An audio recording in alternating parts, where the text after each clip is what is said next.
You've seen his words everywhere, right? On coffee mugs, on inspirational posters.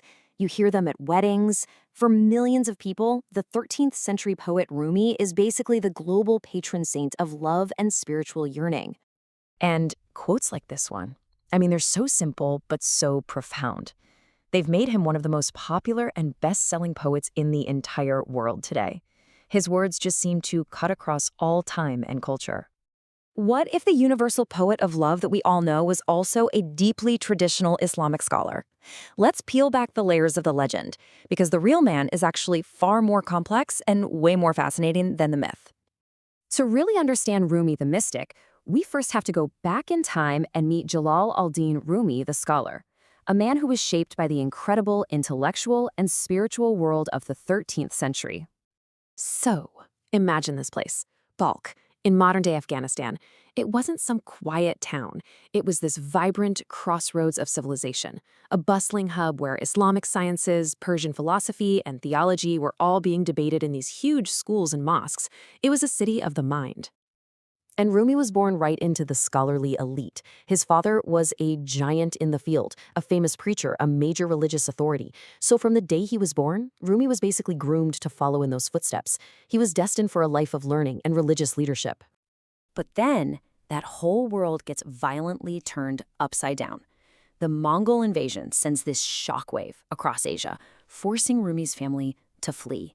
And it's this epic journey. This family of scholars travels for years across the Middle East, and they finally find a safe place to land in Konya, which was the capital of the Seljuk Sultanate in Anatolia.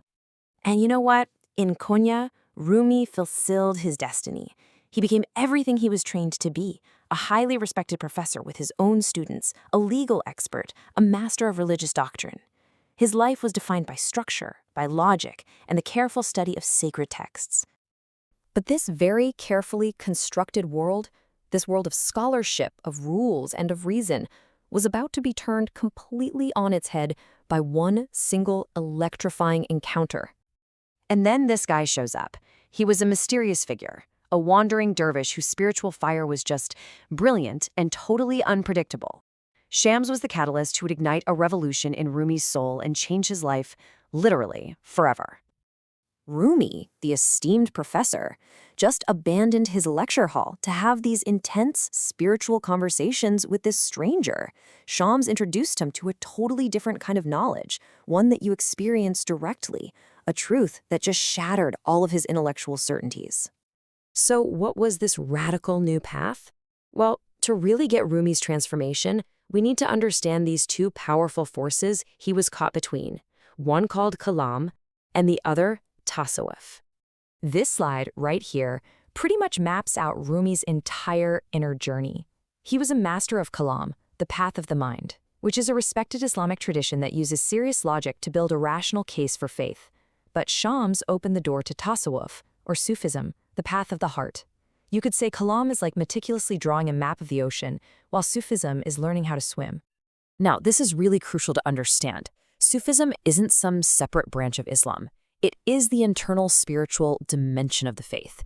It's a path that's focused on purifying your heart so you can have a direct, personal experience of the divine, moving way beyond just intellectual belief. And this quote just nails it. It perfectly illustrates that core Sufi idea that Shams ignited in Rumi, that God isn't found through complex theological arguments, but through the transformative experience of divine love. The heart, not just the mind, becomes the organ of perception. So after Shams' mysterious and tragic disappearance, Rumi is left with this profound new reality. How does he reconcile the world of the scholar with the world of the lover? Well, he does it through poetry. It was like this torrent of creative energy, fueled by both the pain of losing his spiritual companion and the pure ecstasy of divine love. Rumi began composing his masterpiece. The Masnavi is this massive 6-volume epic poem that became one of the foundational texts of Sufism. But this was way more than just poetry. The Masnavi is a guide for the soul. It's this vast, sprawling work that weaves together fables and jokes and commentary on the Quran and these profound mystical teachings. It became the very bridge that Rumi built between his old life of formal, rational knowledge and his new life of direct, heartfelt experience. And if you look at these themes, you can see how he didn't just reject his scholarly past, he integrated it. The mind is clearly at work here with these deep interpretations of scripture, but now it's all in service of the heart's journey toward divine love. He fuses both paths into one. So, how does knowing all this change our understanding of those Rumi quotes we see all over social media today? So, who was the real Rumi? Was he the free-spirited poet of love, the radical mystic who abandoned tradition, or the disciplined Islamic jurist? Which one is it? The thing is, the answer is he was all of them, a master scholar transformed by a radical mystical love. His universal appeal doesn't come from rejecting his tradition. It actually comes from the incredible depth of that tradition. Understanding his scholarly roots doesn't shrink his message at all. It deepens it. Rumi's genius was in building that bridge and showing that the quest for truth needs both the rigor of the intellect and the passion of the heart. And maybe, just maybe, that timeless struggle to find the balance between our own minds and our own souls is exactly why his voice continues to echo so powerfully, even 8 centuries later.